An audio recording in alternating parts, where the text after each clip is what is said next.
สำบายดีมื้อนี้หม้อเข้าป่าหาหญ้าอีกแล้วพี่น้องมาจวบผัก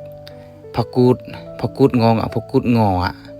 เนาะหลายท้องถิ่นจะเอิ้นต่างกันเนาะอันนี้หม้อมักที่สุดของที่สุดหม้อมักที่สุดเลยบรรยากาศสดเลยว้ายชื่นใจลมพัดวีโอ้ยสะอ่อน บรรยากาศสดเลยสูบอากาศนะเขาป่ามาลึกๆนี่นอนไม่ไล่นี่หมอมักที่สุดนี่เด้อแกงเนาะเอาไปแกงกินตอนช่วยนี่นะกับผักกูดนี่เอาไปซุปหรือว่าไปแกงเนาะจะมีมากเผ็ดมากคือจะตามหัวตามส่วนอยู่ตามออมแอมถังเที่ยงสวนเนาะโอ้บรรยากาศนี่คักสุ